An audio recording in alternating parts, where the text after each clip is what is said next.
it is time for the State of the University address. So let me...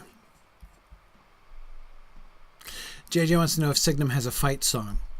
No, we don't. Sort of an old joke among Signumites, JJ, is actually that we've long before we had much of anything else, we had like sports mascots, and so that we were thinking of having like sweatshirts and T-shirts for like the Signum University football team and stuff like that. So yeah, it would be the eagle, of course, is the Signum mascot, and the dragon is the Mythgard mascot. So yeah, Bob Way's theme, Zach says, is the is the fight song. It's rather a whimsical fight song. JJ, yeah, I think and gave him the boot to larn him is a much better fight song on the whole. Yeah, that totally makes sense. By the way, before I begin, I should give a quick update on our fundraising status here today.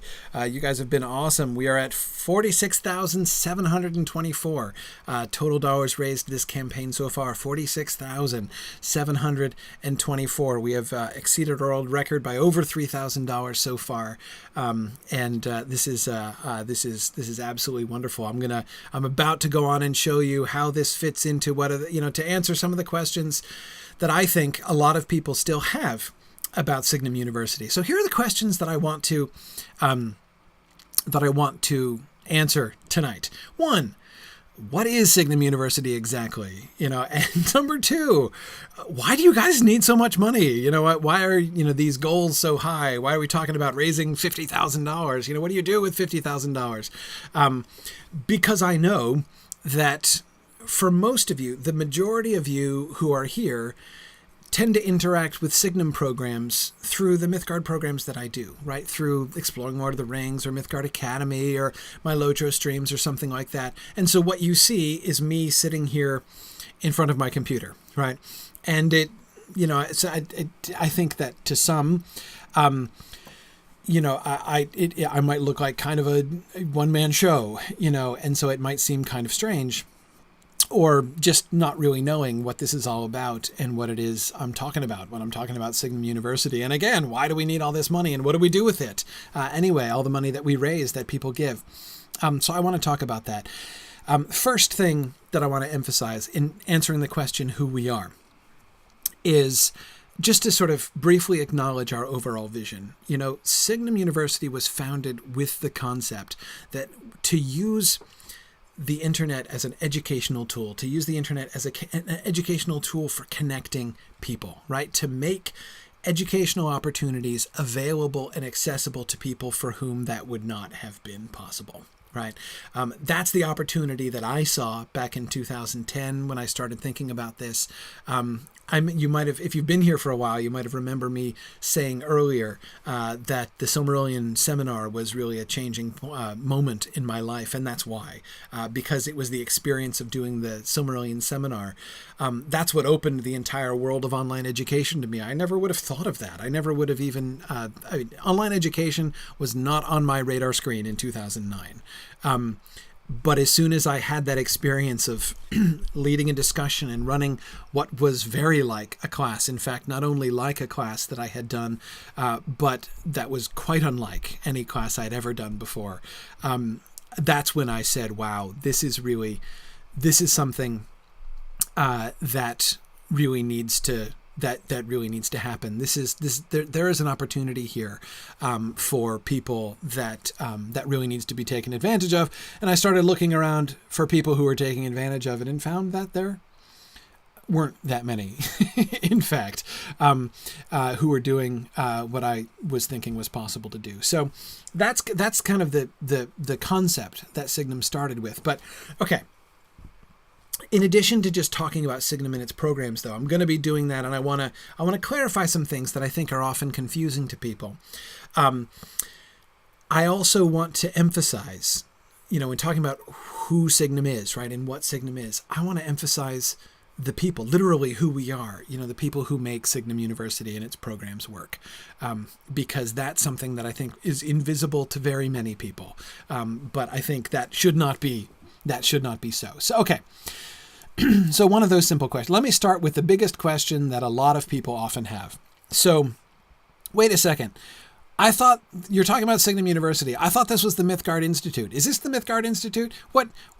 How are the Mythgard Institute and what's the difference between the Mythgard Institute and Signum University, and how are they related to each other?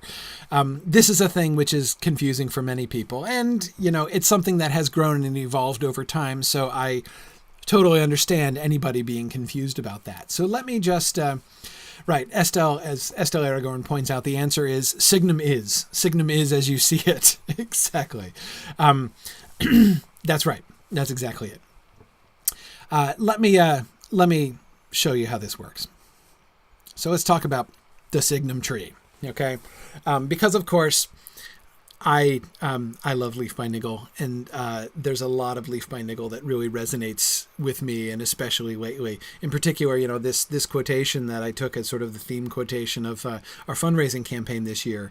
It had begun with a leaf caught in the wind, and it became a tree, and the tree grew, sending out innumerable branches and thrusting out the most fantastic roots. That process of spontaneous and organic growth in this journey of discovery that Niggle is going on as he's doing his tree painting is very much what something I relate to very closely. I kind of described what was the leaf caught in the wind for me, after I did the Silmarillion seminar. And like Niggle, I have been tacking my other paintings on around the corner. So like the Tolkien Professor podcast is one of those other paintings that's been tacked on around the edges of the Signum tree as it has been growing. So let's look at here's my little tree diagram to explain how conceptually how this stuff is all connected.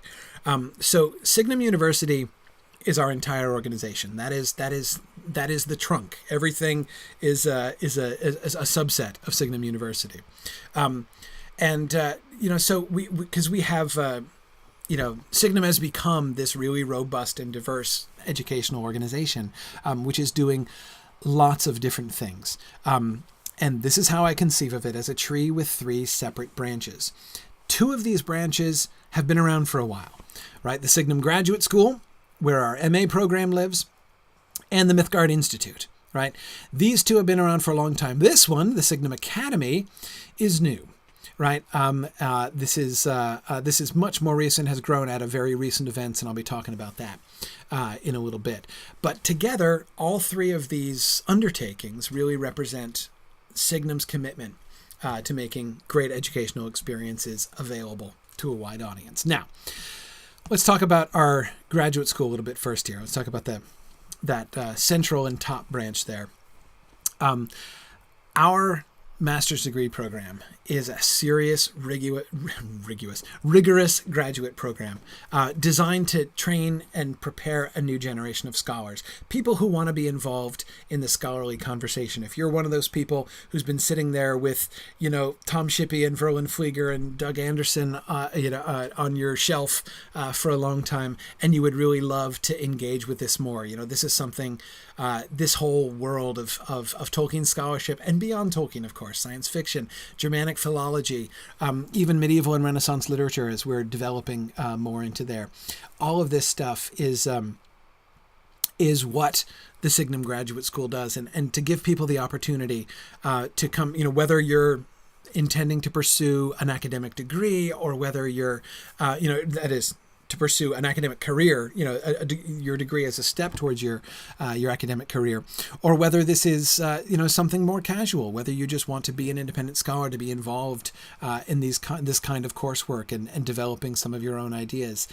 We want to give people the opportunity to do that. And a lot of our MA students are people who are involved in other careers or are coming back to this out of love, after having been in the business world and the working world for decades already. All of our graduate students share a passionate desire to immerse themselves in these studies. And it is so much fun to see people really developing and coming along. I love the the thesis theater events that we do when we showcase the work that our thesis students are doing as they're finishing their degree. And we look at and I just kind of think back to, interactions I had with them before, back in the old days before they joined the program and everything, and seeing them, off and doing their own stuff. It is so neat to see what's happening in our graduate program. We do invite people to join in on a more informal basis, of course. We have a lot of auditing options. If you just want to, be there, if you just want to sit in on the courses, be listening into this scholarly conversation, but you don't have time to write papers and stuff yourselves, that's cool. That's totally fine. We have lots of options for people who want to be involved with that. And we've got our, the thesis theater as part of our Signum Symposium, this, larger scholarly conversation where we invite guests in. We'll have panels like our Game of Thrones panel that we had lately. And we're having a guest lecture from Demetria Fimi that's coming up soon, very soon, like Monday or something like that. Next week, October 16th, as I recall. But anyway, so there's lots of great conversation that's happening, Signum has really become one of the biggest science fiction and fantasy graduate programs in the world. I mean, there are very few places where you can dig into this stuff as much, and be able to study with the faculty, that we have, both our lecturers and our preceptors. It's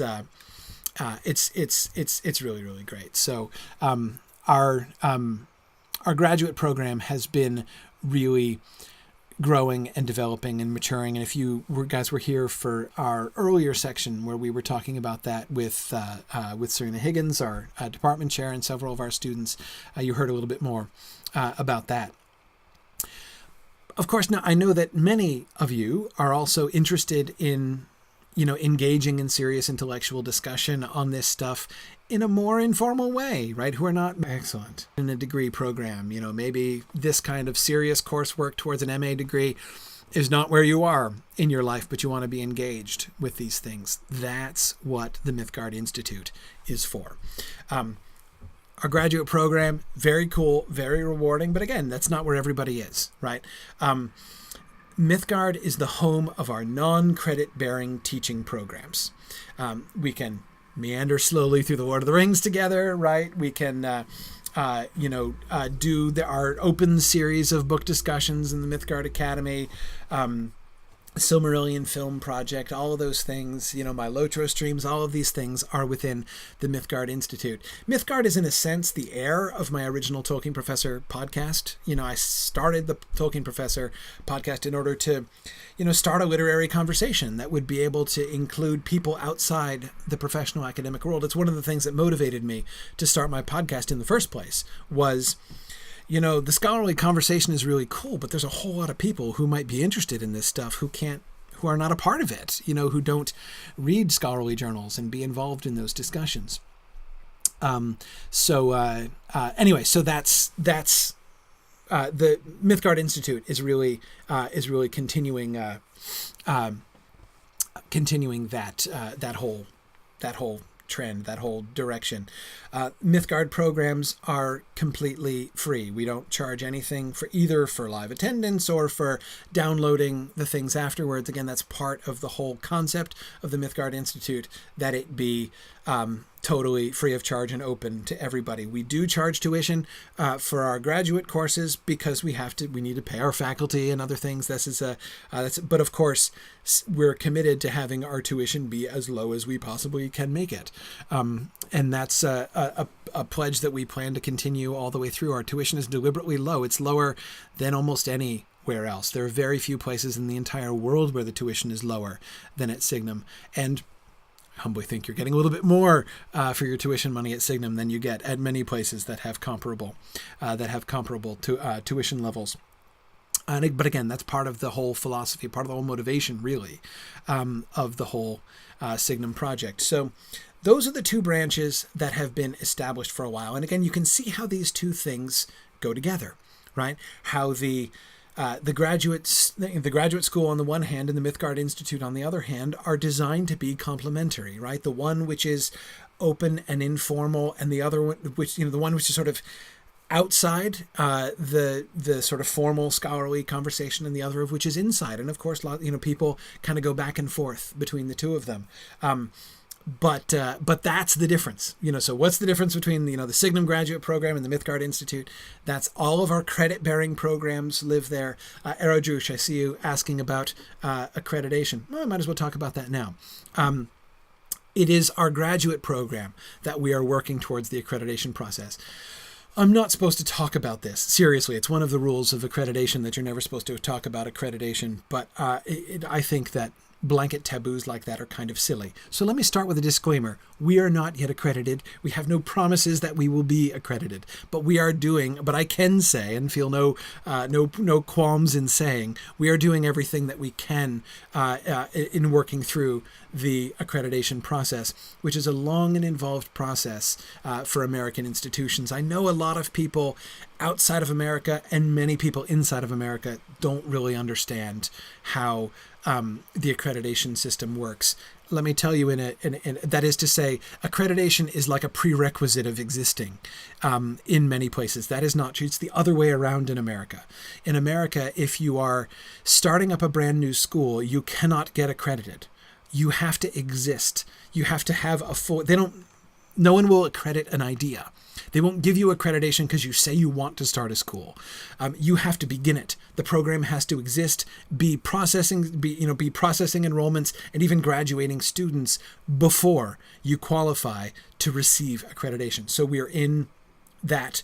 That process right now. Again, I can't. The accreditation people are very concerned lest anyone seem to be, sort of implying that they already have accreditation when they don't yet, and all that kind of thing.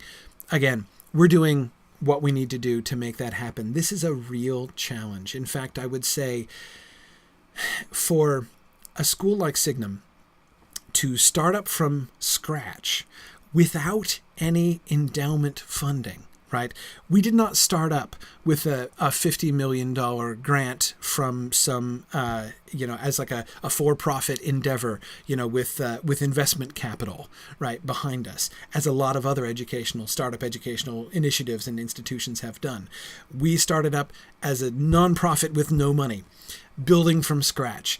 And it is a challenge building up all of the systems that you need, not just doing the paperwork, but building up all the systems that you need in order to satisfy the accreditation process. We are in that process, and it's still, I can't make any predictions. I can't say we should be accredited by this or that. I can't, I'm not allowed, for good reasons, to say any of those things. But we are doing a lot. And Mungli, is accreditation retroactive? Yes, it is, because that's one of the sort of benefits of how it works. Because remember, how accreditation is assessed, they don't look at what we say we're going to do. They look at what we have done and what we are doing. And they say, yes, that fits our accreditation standards. So yes, in that sense and for that reason, accreditation is retroactive. Yeah. That's not exactly the language that they choose to use, but if you're asking what I think you're asking, then yes, that is the answer, I believe. Okay, so as I said, Mythgard, our graduate school, both of the but I was coming back around, Aerodrush, to answering your question in order to say it is the Signum Graduate School that is applying for accreditation. Nothing that the Mythgard Institute does is going to be under that accreditation umbrella. Those are all, free, casual, for personal enrichment, no credit-based, and therefore no tuition charged programs and courses. That's what the Mythgard Institute is always going to be. So that, again, that's another way to understand the distinction between the Signum Graduate School and the Mythgard Institute. Now, yeah, exactly. I figured, Aerodrush. I just wanted to sort of take that opportunity to explain that as another way to talk about that. Now, we do have a third branch that has really just started to grow in this past year, and that is the Signum Academy. The Signum Academy is our new set of programs designed for kids K through 12, basically high school and down. I have, This began with our Hobbit camp this past summer. You guys probably remember hearing me talk about our Hobbit camp at various times and in various ways. We ran this 2-week immersive summer camp for middle school students. Dime, who's been with us much of the day, was our teacher. It was really. It was great. It was so much fun. I really enjoyed, hanging out I was kind of in the background. Dime was teaching, and I was in the background helping to answer people's questions and patch their questions through to Dime. I was kind of looking in the back to kind of help facilitate things, and it was so much fun. Good. I see Kelly was coming out. Kelly hosted a chapter out at her bookstore in San Diego, so that was great. It was such a great experience that I can't wait to expand it and to do more of that. Basically, as soon as we started doing it, really even before it happened, I was increasingly enthusiastic by the opportunity that I could see opened to us by this kind of program and by the responses that we were getting, especially from the public libraries and the homeschool groups that we were working with in partnership, and bookstores, Kelly, that we were working with in partnership in the Hobbit Camp program. Signum has been in the business of providing this kind of educational opportunity for grown-ups, right, all the way from the beginning. It's always been a dream of mine to be able to extend this to kids, whether this be summer camps or after-school programs or as a supplement for homeschoolers' curriculum. There are lots of ways I think that we could be involved with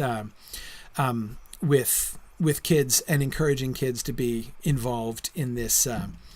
In this stuff. So I've been really excited at how we're working on this. So this year we're really making this, we're making that step. The trial run of the Hobbit Camp, so good. So we're going to be expanding that significantly in next summer of 2018. I'm going to talk about this a little bit more. Some of the things that we're doing with Mythgard Academy. I'll come back to this when I talk about plans for the future. But suffice to say, Signum Academy is definitely going to be one of those. One of the major branches of Signum University moving forward. I am really excited about what we're building there.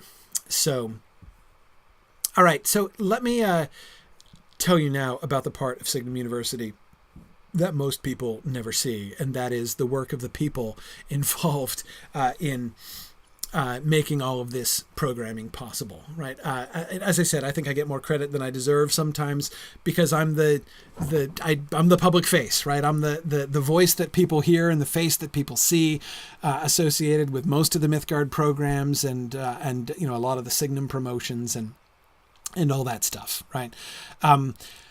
But the fact is there's a lot more people involved than just me.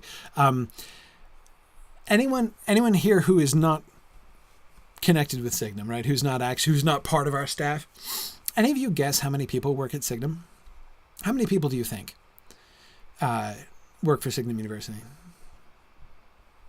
Any guesses?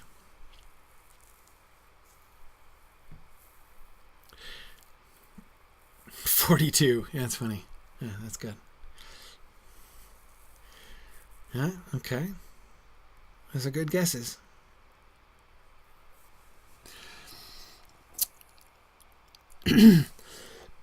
Not quite 250. Now, the answer is about 50. Between 50 and 60 people work with Signum. See, 6 years ago when Signum started, I was like 2/3 of the staff and like half the faculty, right? But those days are so long over. Between 50 and 60 people work for Signum University right now. It's a big job. It's a big enterprise. Let me give you just to kind of give you a hint of sort of what goes on behind the scenes. Let's take a really simple example. Somebody applies to our master's degree program, right? So we get an application for our MA program. Our application process is simple. It's much simpler and quicker than most schools. Most people who apply to us will hear back from us, whether or not they're accepted and get incorporated into our program, usually within a few days of when their application comes in. But every application that comes in triggers work from like 7 to 10 different people across our entire organization. Because as we evaluate the application, create student accounts for them within our software, update our financial books, of course, to reflect them and the tuition, and to make sure to create an account for invoicing their tuition and stuff like that. We have to connect them with an advisor and an academic mentor, which is part of our admissions process. In addition, of course, to the work of the coordinator, whose job it is just to make sure that nobody falls through the cracks among all of these different parts of our institution that are all involved in welcoming in a new student. That's, so once the student is, okay, but when then there's more, right? So once the student is then plugged in, that's just the admissions process, right? Once the student is plugged in, then it's time for course registration, right? So what happens? So they choose a course, and yet another group of Signum people behind the scenes springs into action. Okay. So we have, because the student has to be placed into an appropriate preceptor section. One of the fundamental elements of every single Signum University course is a live synchronous interaction with your peers and with a professor who's not just emailing back and forth with you, but who is there talking to you, right? Which means we have to coordinate people's schedules, right? So we take the daily schedules and the time zones of all of our students and our faculty, and we match make them and we put them into sections, right? So we have some, in fact, a lot of that work there is done by Sparrow, who did our reading a little while back. Anyway, so we've got, but that's just the first step of placing them into a course. And then, of course, we have to get the tuition invoice generated and delivered, and we need to keep the advisor in the loop about what courses the student is taking, and the department chair, of course, is keeping an eye on the process to make sure, as the courses are enrolling, to see if we need to talk to our faculty and add more sections and all those things. And of course, none of this is even to mention the work that goes into designing and constructing the course, right, by the faculty team involved and the staff coordinators who are working with the faculty and connecting them with our software people who can then publish our courses and make sure that they're all set up for the students to get plugged into. And there's a whole and then of course there's a whole set of leaders who have been organizing and coordinating all of these processes behind the scenes the whole time, right? And of course, this is not even to talk about all of the work involved in preparing for the certification and accreditation process, which is also going on in the meantime, developing and implementing policies and writing handbooks and all of these other things. You get the picture. Running a school is really complicated, right? And I'm just talking about, I've just been talking about a fraction of what happens in the life of one of the three branches of Signum University. Now, Mythgard programming is a little simpler logistically, right? It doesn't have quite the complexity, but still, even that is nothing like as simple as it looks. We've got the folks who are organized, who are involved in helping me prep and organize the programs. I mean, I'm the one sitting in front of the camera, but I'm not always the one doing all the work, trying to make that happen. There's the team of people involved in making and processing and posting the recordings of our classes so that everybody can get access. All of the people who listen to our programs asynchronously and can get them. There's our outreach folks who are focused on, spreading the word and making sure that people know about our programming as they're coming on. And of course, we have things like our broadcast software and the recording software and our cloud storage software and everything else that has to be paid for, right? So we have our bursary team paying the bills and doing all of our bookkeeping and making sure that we have all of that straight, because we still have the IRS to answer to as well, right? And then, of course, we have all those other laws that we have to comply with as well, in addition to the IRS, right? We've got to make sure we're dealing appropriately with the Department of Labor, with the Social Security Office, and even, believe it or not, Homeland Security. So there's lots and lots and lots of of stuff that that has to get done, again, even for the comparatively simple stuff. That seems to be like me sitting down and talking about chapter 7 of the Fellowship of the Ring. There's, for every hour that we spend doing that, there are just dozens of faithful and diligent and generous people who are doing all of this unheralded behind the scenes work to make all of this stuff possible. Now, here's the kicker. Are you ready for this? The majority of all of this work is still being done by volunteers at Signum. Most of our staff is still unpaid. The work has grown and grown as Signum has grown, and we're doing more things and with more people. And yet, most of our staff are still volunteers. Signum is made possible by the passion and faith of our team, of the people who are working for Signum, who have committed themselves to Signum and to seeing Signum succeed. They have invested their time, so much time and energy in moving Signum forward to the place where it is now. We owe so much to the financial support of our donors, and we owe just as much to all of the time and effort of the people who have been doing this work for Signum for very, very little. We have a lot of the work at Signum is done by many of our students. We don't participate in any government programs. Our goal is never to participate in any government aid programs. We will never be involved with federal student aid programs or anything like that. I want no money from the federal government.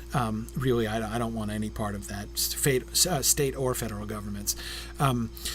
That's again why our plan is just we keep our tuition low so people can actually afford to pay it. But when people do need financial aid, we do that through tuition remission. There are some of our students who will do work at Signum University. They'll be a part of our team and will get their tuition remitted in exchange for the work that they do.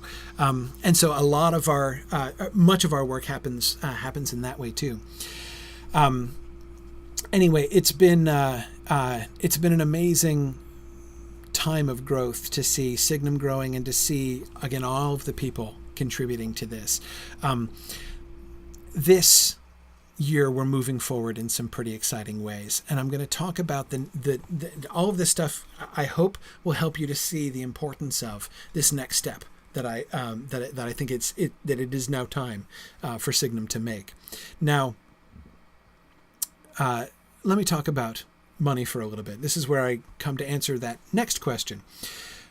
Why do y'all need so much money anyway? Why? What's the financial situation? So I'm going to be completely transparent with you guys. That seems only fair, right? I mean, here I've been asking you guys for money for weeks and all day long, and it seems only fair to sort of show you where that goes, right? So let me walk you through this here.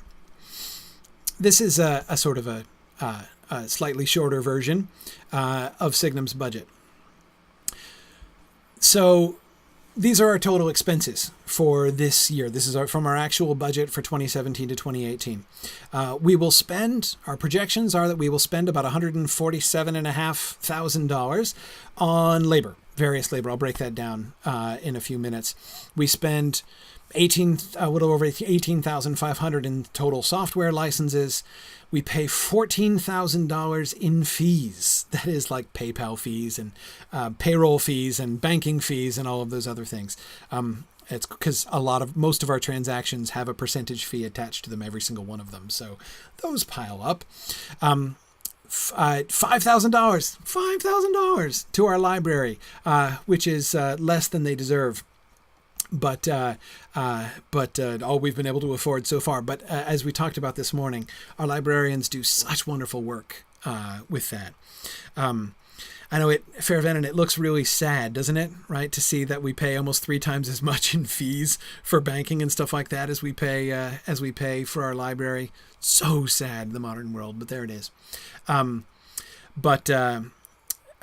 Other expenses.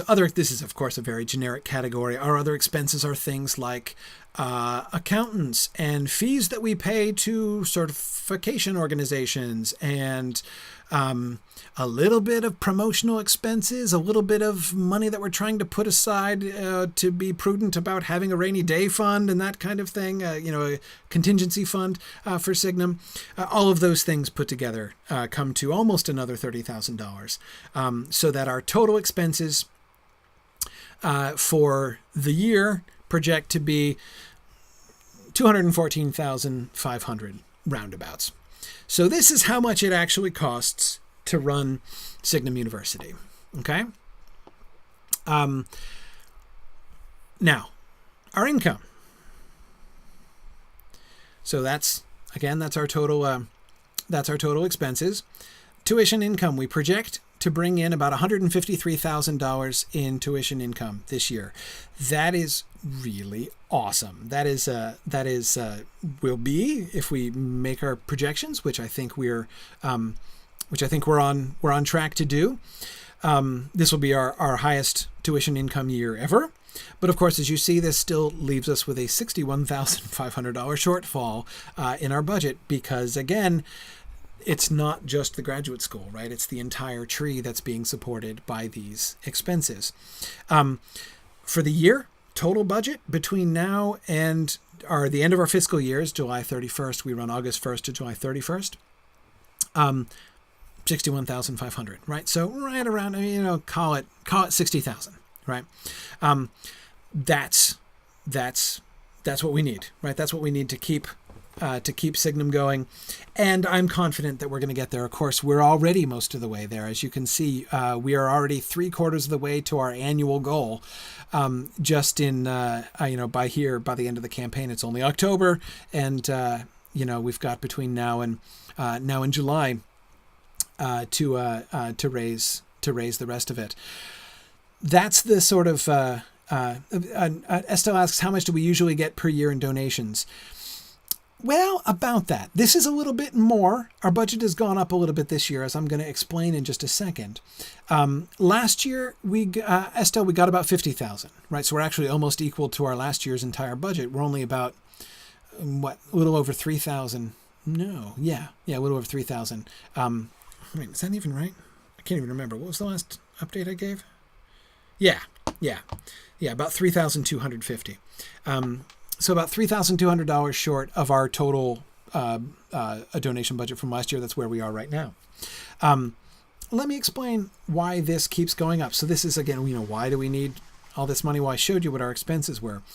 So remember what I said about staff, right? Again, this is another way to kind of illustrate this.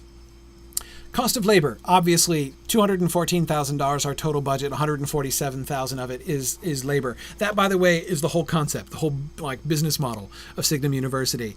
We don't have a campus. We will never have a campus. Everything that we do is completely online. We will never have a campus or an office building. It is my goal for Signum University never to own real estate of any kind or rent real estate.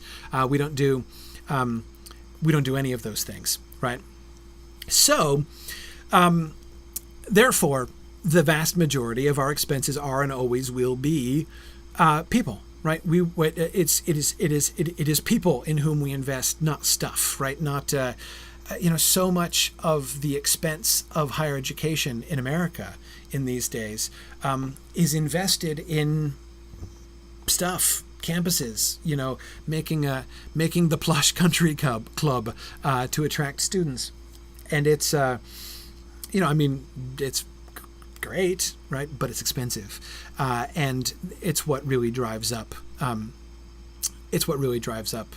Costs, and why even at very high tuition places, they're barely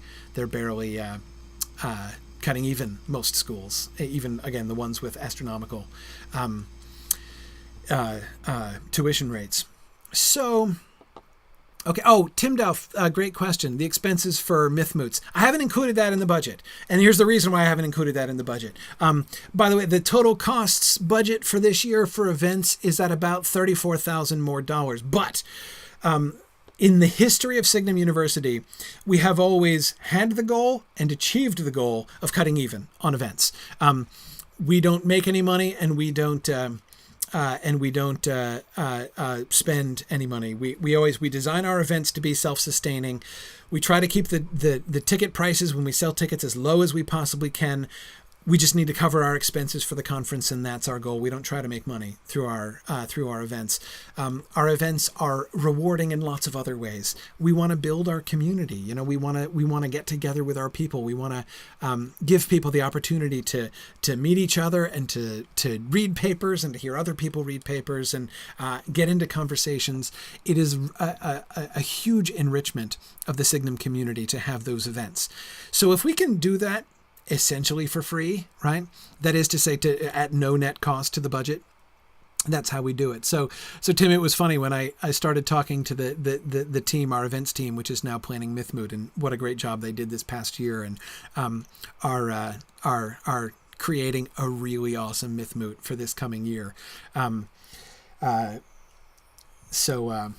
it's gonna be great. Anyway, so they asked me at first when they first started doing it, they're like, okay, what's our budget? And I'm like, how much do you think you can pull in? That's what your budget is. So anyway, so that's why I haven't even included it on here, because it balances out. Again, it always has. Our plan is that it always will. So yeah, exactly. See, Boomfly, is that how you pronounce your name? Boomful? We're dedicated to not making any money. That'll attract the investors, he says. Well, that's it, right?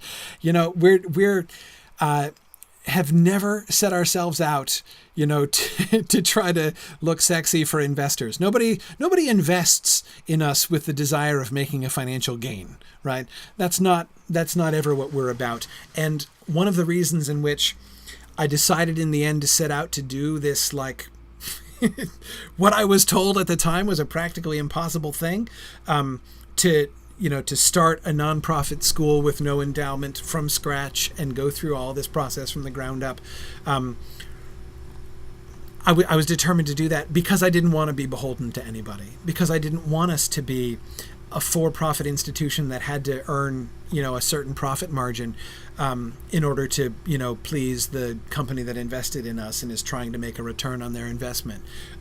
So yeah, we have firmly been in the we're not in this to make money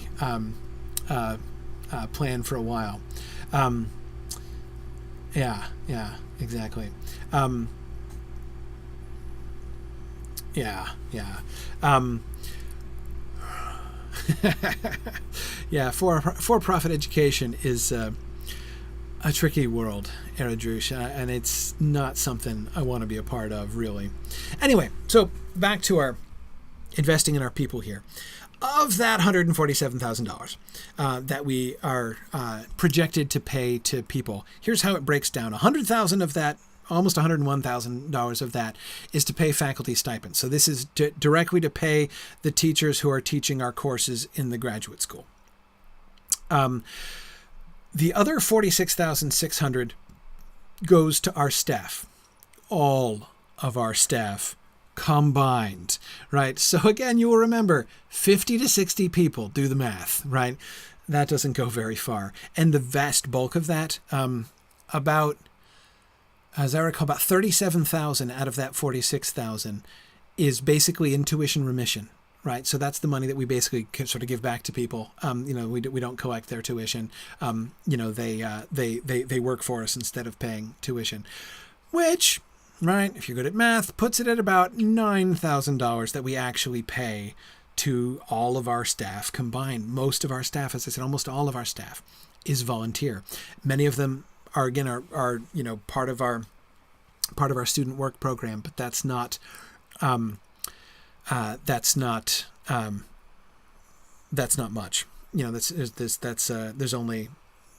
only goes so far, either in the compensation that we're giving people or in the amount of time that we're able to get from people in that way.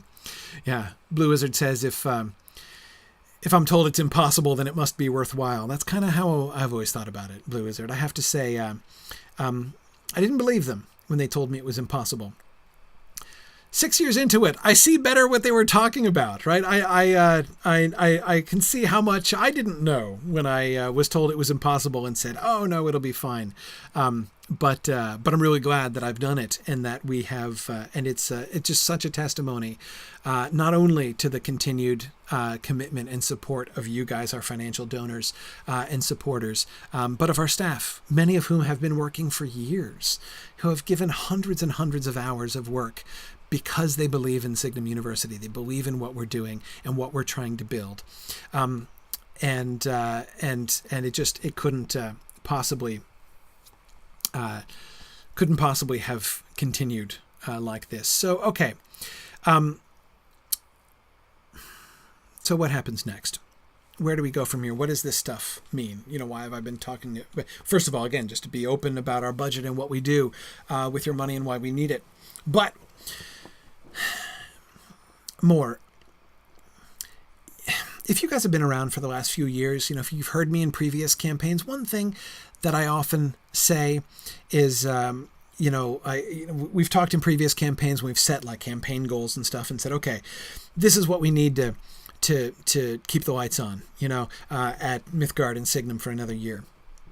And it's true. I mean, we do have these requirements. We are well on our way to achieving our goals for keeping the lights on at Signum for another year. But here's the thing.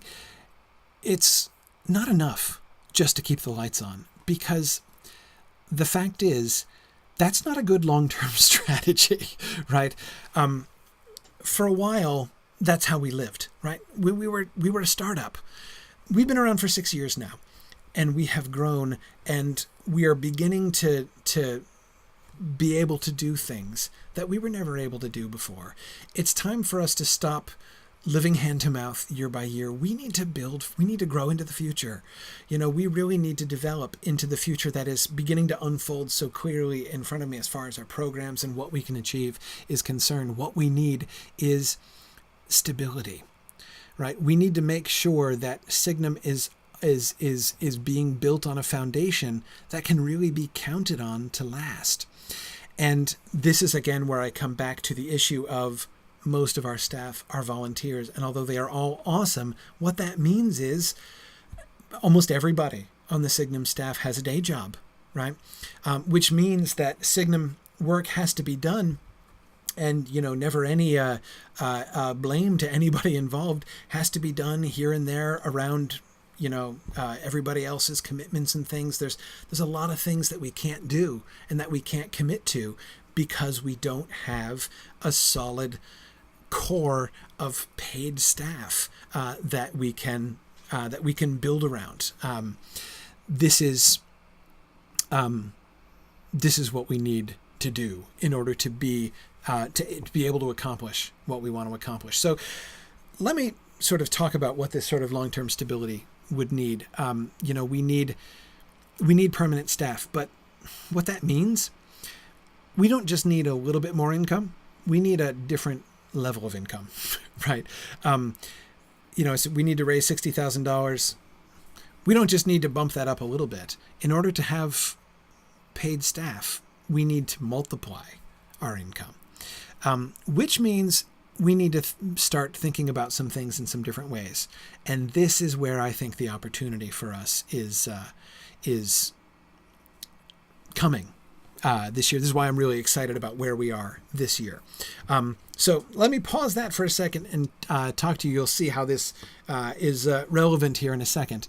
Let me come back around to some of these new programs that we're developing for the coming year, and then I'll sort of show you sort of one of the common threads among these programs and how this leads into what this has to do with this question of really changing the financial situation of Signum University.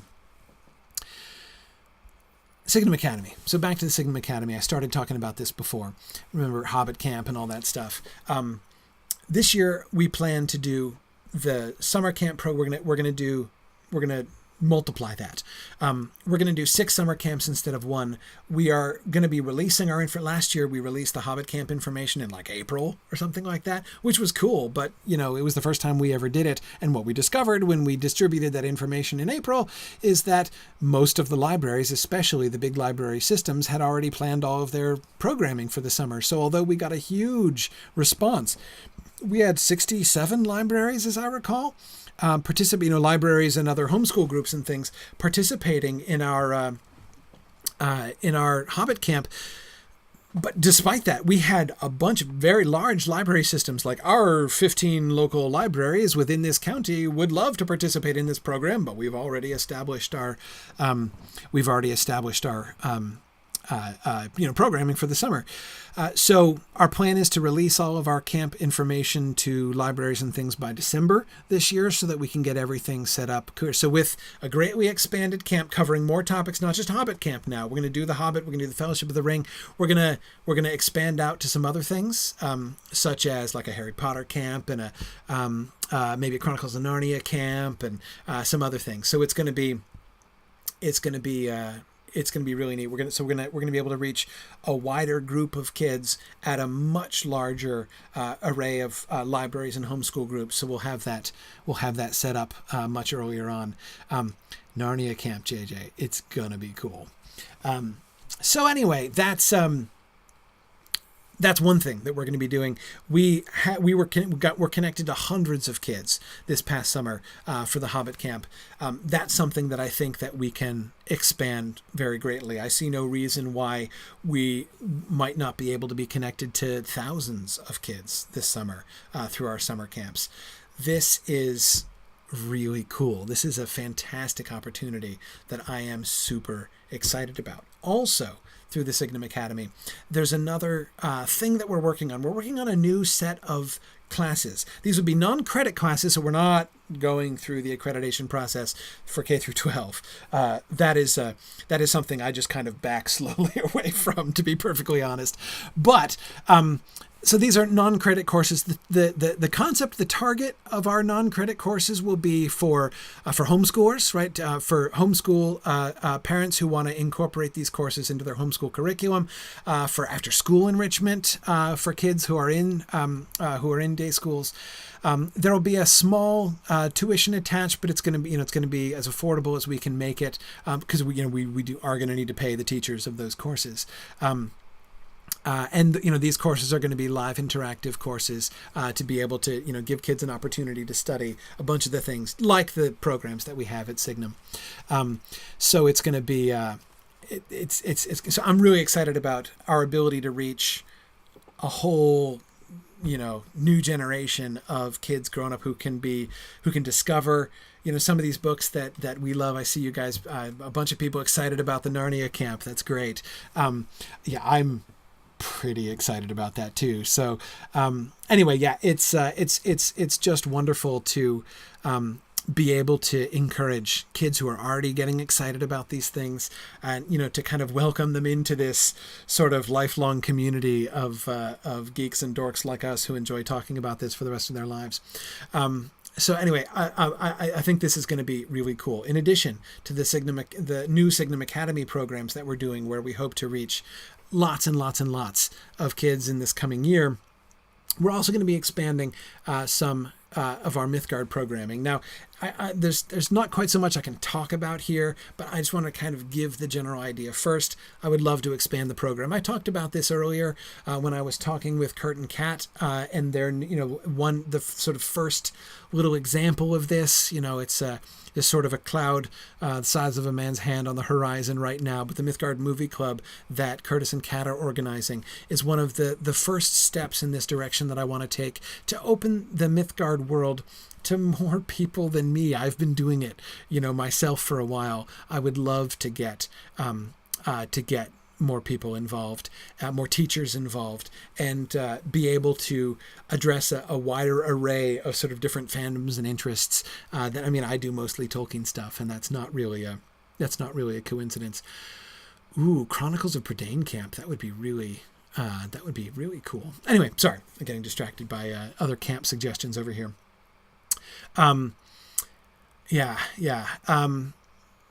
Anyway, so I definitely want to expand the Mythgard program, to be able to widen our reach, bring more people. It's, Mythgard Institute. It's not just for Tolkien fans anymore, is one thing that I want to be working towards here over the course of this next year. There's also, and this is, again, I've sort of worked this out least exactly what this, I have a picture of what I want. I'm not sure how we're going to be getting there yet. This is one of the things that I'm working on right now. But I want to work on ways to partner with more local institutions where people are, where readers and fans are. Places like libraries and bookstores and comic stores and things like that. Where fans are, and where at times fans congregate, and work with, in a sense, like the model of the Hobbit camps, in the way that the Hobbit camps are partnering with local institutions to help, not just to reach people in those communities, but to help to foster groups within the community, right? We don't just want to have online classes with the kids who are in the summer camps. We want to encourage them to come together and talk about the books together at their local library, right? So yeah, I want to do a similar thing on the adult education level. I want to be able to facilitate more, book clubs and gatherings. Whether it's attached to some of our current programming, whether it's a completely different program, these kinds of sort of hybrid outreach programs are something that I'm working on, and that I'm really interested in expanding. So what is this all? Yeah, exactly. Tracer is saying here we have great local bookstores and lots of nerds in DC. Exactly. There's lots of places where you get really great, places where you have places that serve as crossroads and nexuses for a lot of our people, of our tribe who are out there that we haven't connected with yet, and whom we would really like to encourage. So yeah, there's lots of opportunities. Yeah, Signum U meetups, Lyerlin, exactly. I've kind of thought about actually working with the meetup people. That hasn't really panned out yet, but I still might consider looking into that. But anyway, certainly that kind of thing. Our new regional event series, which we just have sort of expanded now officially with our Iowa Moot that happened last weekend, which was fantastic. We had 70 people show up to our Iowa Moot last weekend. We're having Tex Moot this year down in Fort Worth in January. And again, that's just sort of one step in the direction of facilitating finding people and connecting people and really facilitating this kind of discussion and things. So anyway, I'm working on a bunch of things here. So how does this stuff help? How does this help us to make the leap that we need? How can we help this to help support Signum and help to support the people who are supporting Signum? How does this help us make the leap? Well, there are couple different ways. One is by getting an endowment, right? So a eucatastrophe is one answer. So if you are listening to this and you happen to be a billionaire, email me at corey.olsen@signumu.org, and I would be delighted to have a conversation for how you could come alongside Signum and help us grow.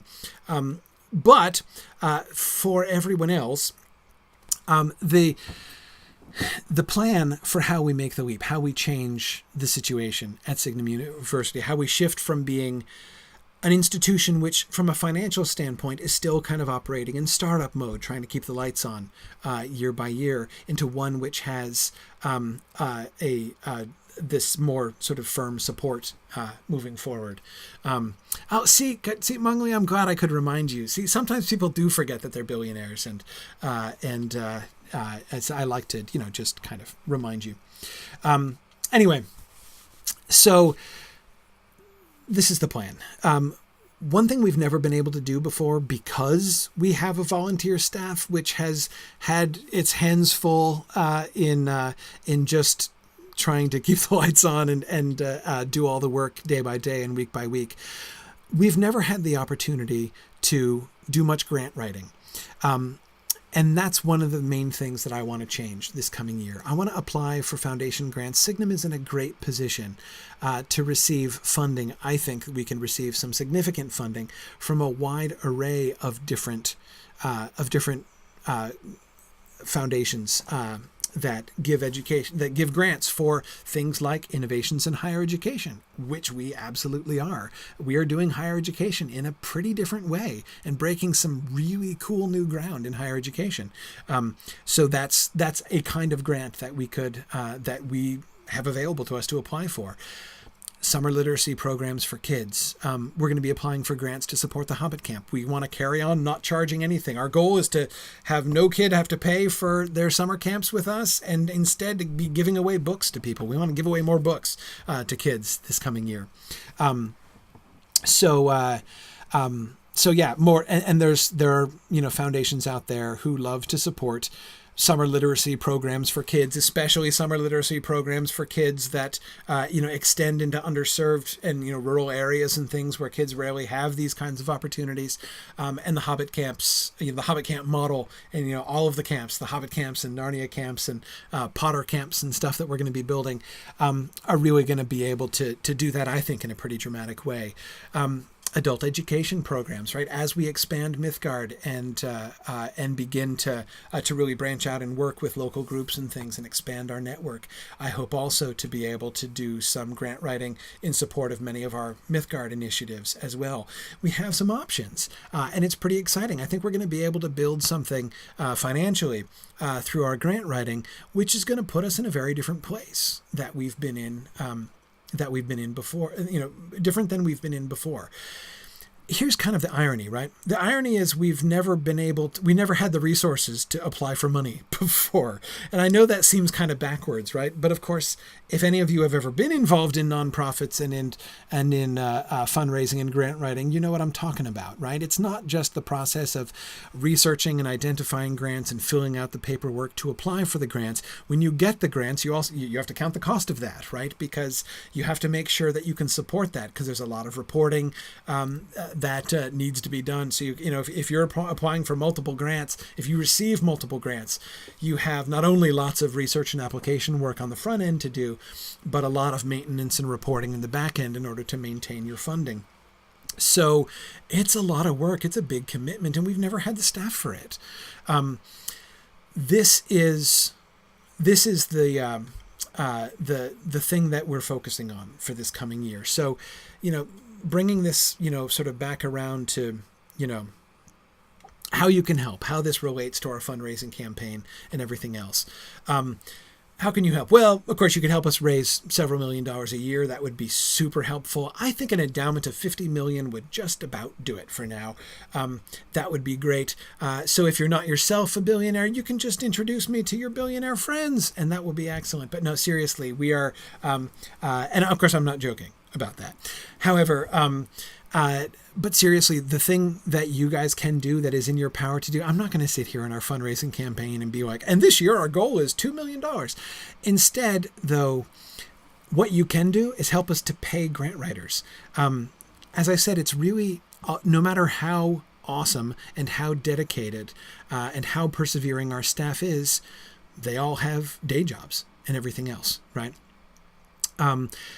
It's really hard for, again, we've never been able to commit to, let's enter the grant writing cycle, and really make sure that we're dedicating the staff energy that we need in order to identify grants, acquire grants, and maintain grants once we have them. The thing that is, I think, in our reach is going to, we have, so this year we are building the programs that are going to enable us to qualify for more grant grant possibilities than we've ever had. And you guys can help us to get there, right? If we exceed our base goal, and again, base goal for the year is $60,000. We're 3/4 of the way there already. Everything we raise past $60,000, I will dedicate to paying stipends to people who are doing grant writing for us. Again, I know, I wouldn't ask, I'm okay, I would ask you guys, but I understand if you can't do it. That is, give us millions of dollars.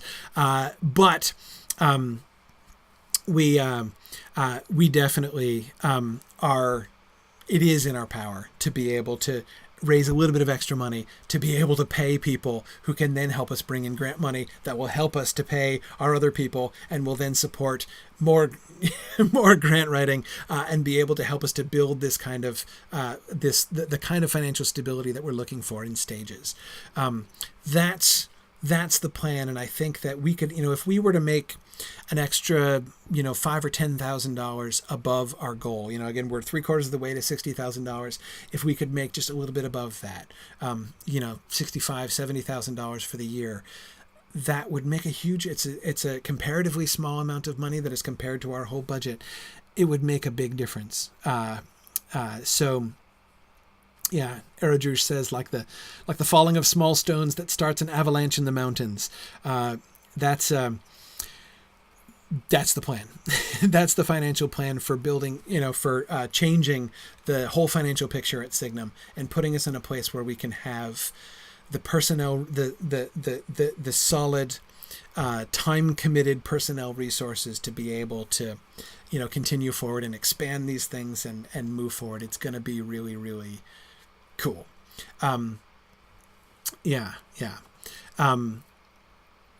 Exactly. So, Deathman, I agree. If some billionaire needs to do a tax write-off of a few $1 million, again, we are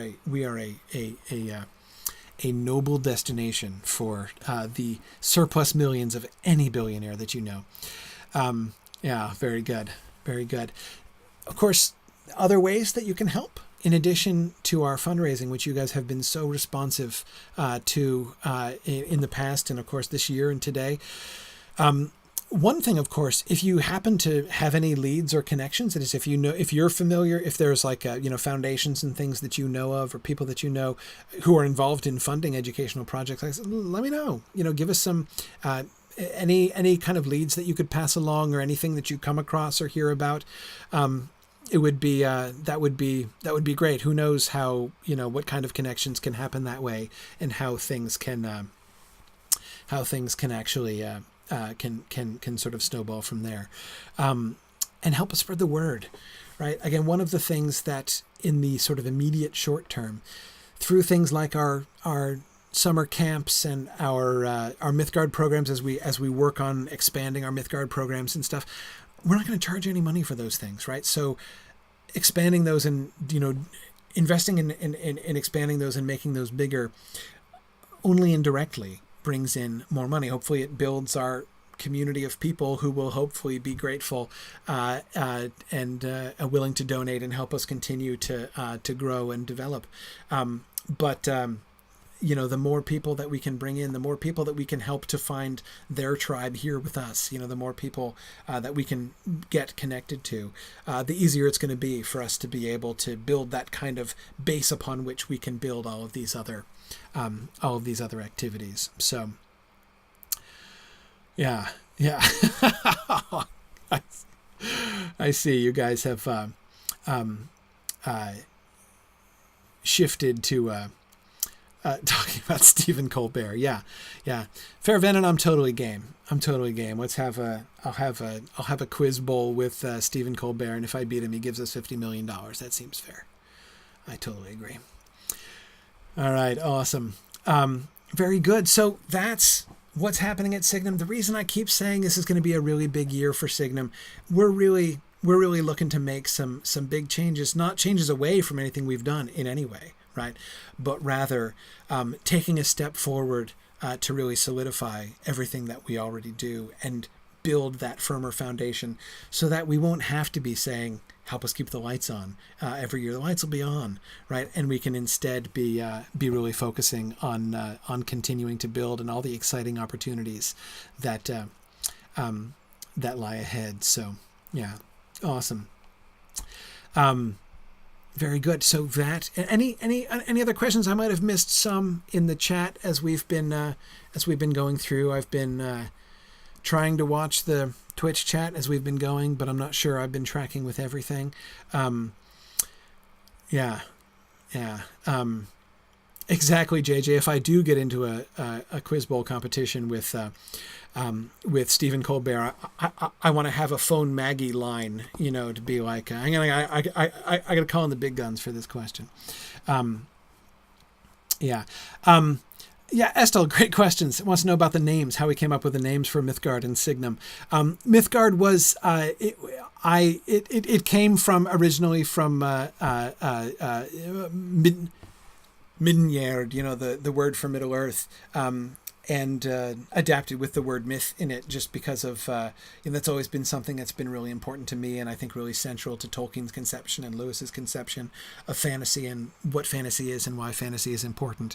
So I really loved having the myth concept. So that was just kind of a neologism based on those two things, which you definitely guessed. Signum is from the Latin term which means a sign or portent, and so that means a sign in the sense of like a prophetic sign. I named the university Signum University because I wanted it to be a sign of the future. This is an indicator, like this is, Signum is the future of higher education. This is one of the first universities that is built from the ground up to be a 21st century university, not a like 19th or 18th century university or built on the 19th or 18th century model, which is sort of using some 21st century tools, but really to be a 21st century university. So sign or portent in that way. Also, a signum was also the battle standard, like the battle standard of a Roman legion, and that was to join us in our march to help to change the situation in higher education in America has always been a really big thing for me. So I loved the sort of play on words there within the Latin signum term, and that's why I named the school that. Okay, let's see. Other questions here. Oh, how many students are in Signum's MA program? 60, 70? About that. 70, 75, something like that, in our MA program. Yeah, lots. Let's see, will there ever be a Dante class? Yeah. Who knows? I would love to do a Dante class. We'll see. We've been expanding our medieval and Renaissance offerings, so I think I can definitely see a Dante class happening. Will we do Italian? Now that's a little tricky because Italian is a living language, so that kind of goes outside of our comfort zone. But that might be possible. But yeah, we definitely have been expanding our medieval stuff, so I could totally see a Dante thing coming. Mythmoot, yes, there is news on Mythmoot 5. I can give you some teasers. Let's see, things I can tell you. Let me go through my list of things I have been permitted to tell you about Mythmoot 5.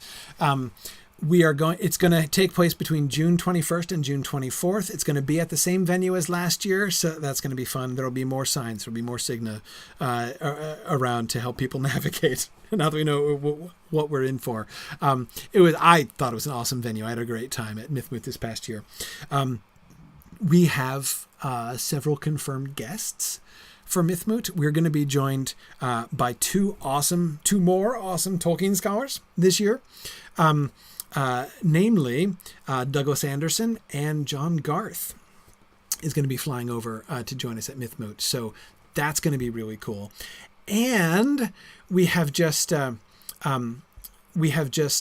confirmed another guest recently, which is really cool. Mark Alcrin, the guy who wrote the book on the Klingon language. So he does a lot of conlang stuff. So he's going to be coming. He's going to be giving a talk on the Klingon language and maybe even teaching some Klingon workshops, right? So that's going to be really, really cool. Anyway, so it should be a lot of fun. There are other things that'll be coming up. Possibly might be able to reveal some more things later on, but that's all I've been authorized to say so far. The other thing. The registration is going to open soon. Early bird registration is going to be opening on November 1st is the goal. So we're coming up soon on being able to get tickets for Mythmoot. And it's located in Virginia, Leesburg, Virginia, which is in northern Virginia, not too far outside of Washington, D.C. that's where the location is. We were there last year, and I thought it worked out great. It was really cool. Okay, all right. Kelly says we have to sing the Klingon battle song at Myth Moot 5. Totally, absolutely, yeah. That'll be fun. Total. I can't. There's probably not going to be gach served at Myth Moot 5, but honestly, I think that's just as well. Anyway, okay. Other questions. I had some other questions earlier on. Let's see.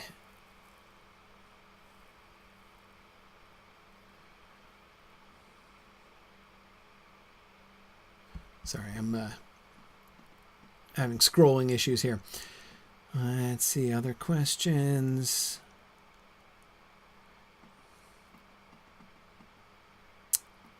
Okay. I think that's it. Yeah, Todd likes the location for MythMoot. That's good. Yeah. Oh, logos. Who designs our logos? A bunch of people.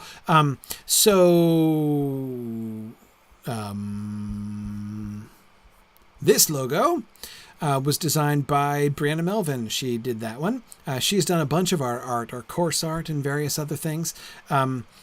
The old Mythgard logo. I'm forgetting the real life name of the woman who designed our Mythgard Institute logo ages ago. She's from China. She's very cool. Lost touch with her. Our Signum Academy logo was designed by Emily Hoff. Very cool. Let's see. I think that's most of our logo material. Yeah.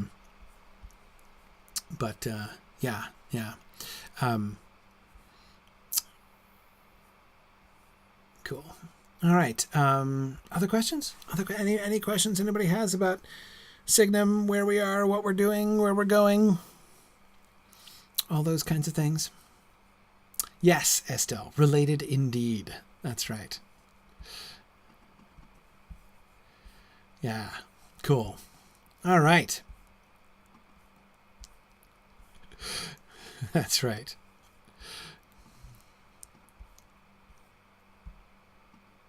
Cool.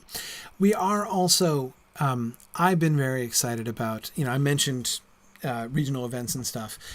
It's one of my favorite things about this year so far is that we've been talking about this and thinking about this. More events, the regional events are so good. I love being able to connect with people. Going to Iowa last week was awesome. Not only because I've never been to Iowa and it's always fun to visit a new place. But by the way, it worked out. It worked out really, really well. The location, it was perfect. It was just exactly how we drew it up. When I talked about this before, when Iowa was first proposed to me as the location of our Midwest moot, I was like, Iowa? Seriously? Like, who's in Iowa? Why would we go to Iowa? And the answer, of course, is that it's right in the middle of everything. At the Iowa moot, so we were right in the center of Iowa. Well, not quite exactly the center, but we're pretty close to the middle of Iowa in Waterloo. And we had people who drove down from Minnesota, a bunch of people from the Minneapolis area. We had people who were driving from Illinois and Indiana, who came out. We had people coming up from Kansas City. So it was a great central location that was able to draw people from that entire region of the country. Really, really cool. And it was so great to be able to, there was a bunch of people that I got to meet for the first time, whose names I've known for a while and, have seen coming up. And Lyreland, yes, exactly. We had people coming down from Wisconsin. So no, it was fantastic. We have Tex Moot coming up in January. I would love to expand this. Now that we've done this a few times, we have some, a fairly simple template for these regional events. There are really two things that we need in order to make a regional event happen. One is a venue, where we need a place, and the easiest kind of venue are educational, but like schools, colleges, and places generally. So we can find usually a collegiate location to have as our venue. That's great. And we need a person. We need a point person who can really help with the local organization. Again, it's not like a huge burden of work, but we definitely do need somebody who can take charge of it and really be the person on the ground organizing stuff. So yes, Fairvenn, January 13th is Tex Moot. January 13th, Fort Worth, Texas is where Tex Moot is going to be. So yeah, we've had the Midwest Moot. Now we're having Tex Moot. I would love to expand elsewhere. I would love to get to the Southeast. We've been talking about the possibility of a Carolina Moot, something maybe in the Charlotte area. Maybe, I don't know, San Diego, maybe somewhere in the Pacific Northwest. I would love to get over to Europe. To do a moot over there, either down in continental Europe or in the UK. There's a lot of possibilities for that. Oh, who did the animated titles for the videos? Mikey, that's Sarah Powell. She's the leader of our digital campus division. She's been our main digital media person for a while. Yeah, she made the digital titles for our videos. I love the Mythgard on Lotro one. That's my favorite one. Anyway, yeah, so absolutely. Kelly, I'm so glad to hear you say, let's do San Diego, as you're totally the person I was looking at when I leaned forward. Anyway, yeah, so New York City, we should absolutely do. I've been living in New England for 4 years, and we haven't had a New England moot yet. Maple Moot. It would be great to do something up in the Toronto area, like Toronto or Montreal, somewhere in that area, up in the north. We've got a lot of Canadians involved, not only at Mythgard, but even on Signum staff. We've got a whole bunch of Canadians. Absolutely, that's I would love to branch out to those places. If you have ideas or suggestions, be in touch. Well, I would love to see that. Events like this are something which are not too hard for us to do, and they have such a great payoff, I found. So yeah, I'm excited about possibilities. Florida, sure, why not? A Florida moot would be cool. Yeah. Yeah. Cape Breton Island moot. I'm not sure about that one, Todd. Yeah. So where is best for people to get in touch with ideas and suggestions? Great question. I would suggest that you just start by writing our main info line, which is info@signumu.org. You will reach our door ward, who's been here with us today, Sharon, and she'll direct you to the right person. So that's definitely something we'd like to do. Oh yeah, Ruth, UK moot would be awesome. I would love to do that. I'm even thinking of maybe talking to the Tolkien Society about maybe doing something together or something like that. I'm not sure, but we'll see. That would be cool. So yeah, absolutely. Japan, hey, we could do Japan. I'm open to suggestions. We'll see. Yeah, I would. I'd be happy to do some of these things. My goal is, as much as I can, to travel to as many of the regional moots as possible. I love to meet Mythgard and Signum folks. So we'll see. We'll see what we can do, right? But definitely, as I say, we have a much better system for that now than we've had before. So I want to definitely encourage you guys to reach out, think about how we could make this happen around you guys. So totally.